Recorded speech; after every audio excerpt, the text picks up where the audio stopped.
Hinduism इतना liberal है कि लोग भगवान के एग्जिस्टेंस के बारे में क्वेश्चन करते हैं, सवाल उठाते हैं।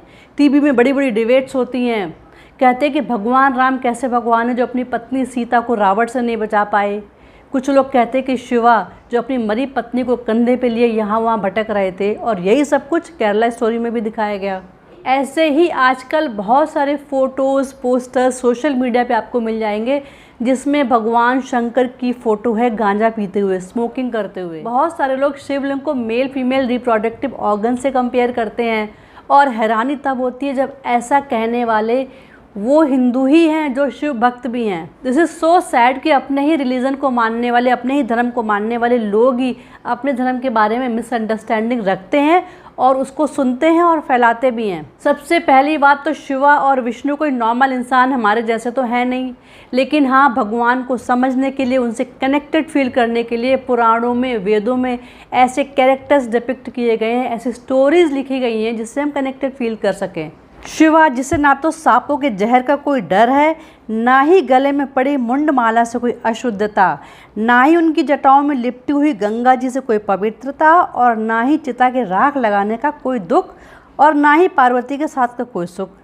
भगवान शंकर जो सुख दुख से परे हैं, जो आत्मा राम है, जो पूर्ण है, जो सारी एनर्जी के सोर्स हैं, उन्हें किसी प्रकार के बाहरी नशे या एनर्जी की ज़रूरत नहीं है। किसी भी स्क्रिप्चर्स, पुराणों में ऐसा कहीं भी नहीं लिखा कि भगवान शंकर गांजा पीते थे। किसी भी पुराने से पुराने मंदिर में कोई ऐसे स्कल्पचर्स, ऐसे कोई पिक्चर्स, ऐसी कोई मूर्ति नहीं मिलेगी जिसमें भगवान शंकर को गांजा पीते हुए दिखाया जाता है। लेकिन आज हमारी सोसाइटी में लोग ऐसा करते हैं और कहते हैं कि क्या हुआ अगर मैं पीता हूँ, भगवान शंकर भी तो गांजा पीते थे। देखिए पुराणों में एक चीज़ तो ज़रूर लिखी है कि जब समुद्र मंथन हुआ था और उससे जो हलाल विष निकला था, जिससे पूरी दुनिया में हाहाकार मच गया था, सभी देवता दानव सब परेशान हो गए थे, सबके दम घुटने लग गए थे, जंतु जानवर सब मरने लग गए थे, तो सभी देवता और दानव भाग के गए जब विष्णु भगवान के पास, और विष्णु भगवान से कहा कि हमें इससे बचाइए, इसको कैसे नष्ट किया जा सकता है इस हलाल विष को। तब भगवान विष्णु कहते हैं कि इस विष को नष्ट नहीं किया जा सकता है, इसको ग्रहण किया जा सकता है। और भगवान विष्णु कहते हैं इस विष को ग्रहण करने की जो शक्ति है वो सिर्फ और सिर्फ शंकर में है।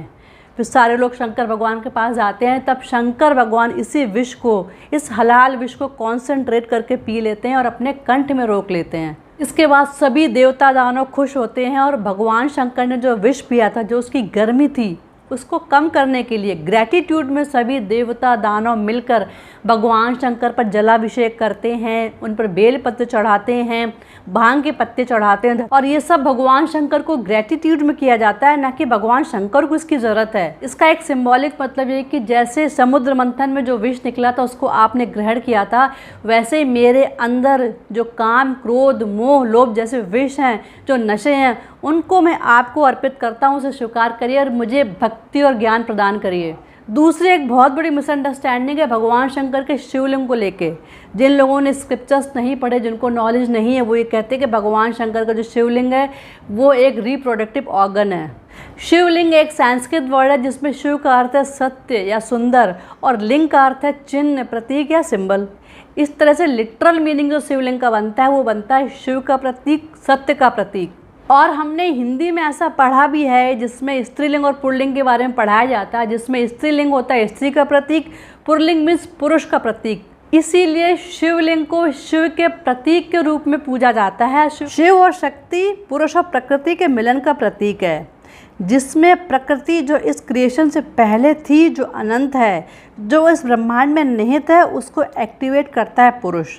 पुरुष यानी परम तत्व जो एक ज्योति या अंड की तरह है, जिससे इस पृथ्वी की शुरुआत हुई है। प्रकृति इस ब्रह्मांड को रिप्रेजेंट करती है, जो शिवलिंग के नीचे का हिस्सा है। पुरुष ऊर्जा और आत्मा को रिप्रेजेंट करता है। पुरुष और प्रकृति के मिलने से ही इस यूनिवर्स में क्रिएशन शुरू हुआ। देवी देवता, पेड़ पौधे, जीव जंतु का जन्म हुआ, दिन रात बने।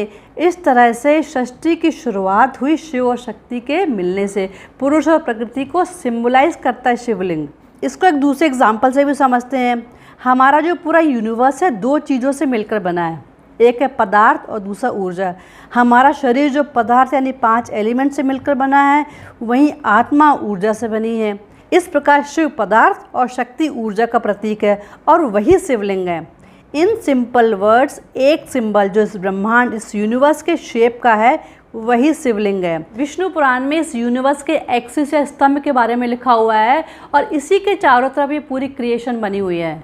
इस स्तंभ को, इस एक्सिस को पिलर ऑफ फायर भी कहा गया है। इससे रिलेटेड एक और स्टोरी है शिव पुराण में, जिसमें विष्णु भगवान और ब्रह्मा जी डिबेट करते हैं हु इज़ ग्रेटर, कौन सबसे बड़ा है। इस बात को प्रूव करने के लिए दोनों ने एक टास्क दिया एक दूसरे को कि जो सबसे पहले इस यूनिवर्स के स्टार्टिंग और एंड पॉइंट को पता कर लेगा वही महान है, वो सबसे बड़ा है। तो इस तरह से ब्रह्मा जी स्वान में बैठ के ऊपर के लोकों में जाते हैं और पता करते हैं, और विष्णु भगवान वराह रूप में धरती के नीचे वाले लोकों में जाते हैं और दोनों अपने अपने काम में लग जाते हैं, लेकिन दोनों को ही स्टार्टिंग और एंड पॉइंट नहीं मिलता इस यूनिवर्स का। लेकिन ब्रह्मा जी आते हैं और झूठ कहते हैं कि मुझे स्टार्टिंग और एंड पॉइंट मिल गया है। तब भगवान शंकर इस एक्सिस से, इस पिलर ऑफ फायर से निकलते हैं और ब्रह्मा जी के झूठ पे कहते हैं कि इसी वजह से आपको इस यूनिवर्स में कोई पूजेगा नहीं, and this is the reason कि भगवान ब्रह्मा का कोई भी मंदिर नहीं एक्सेप्ट ऑफ पुष्कर का मंदिर। और भगवान शंकर के इस पिलर ऑफ फायर को लिंग उद्भव भी कहा गया है, क्योंकि भगवान शंकर पिलर ऑफ फायर से निकलते हैं, वहाँ से उनका उद्भव होता है, इसलिए भगवान शंकर पर दूध, दही, गंगाजल चढ़ाने की एक रिचुअल है। जो भी मैंने अभी तक बताया है भगवान शंकर के गांजा पीने से लेके या शिवलिंग के बारे में, जो कुछ पुराणों में लिखा था, जो स्क्रिप्चर्स में लिखा था, अगर आपको ऐसा लगता है कि लॉजिकल है तो ठीक है, अगर आपको लगता है कि ये लॉजिकल नहीं है, कुछ भी मैं कह रही हूँ, तो कम से कम अपने भगवान, अपने रिलीजन के बारे में आप डिमीनिंग तरीके से पोर्ट्रे ना करें। सनातन धर्म एक बहुत पुराना और एक डीप रिलीजन है।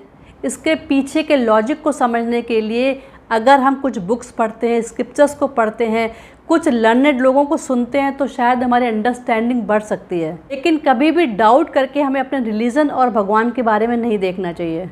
आई होप फ्रेंड आपको ये वीडियो अच्छा लगा होगा। If you like my video please like and subscribe my channel.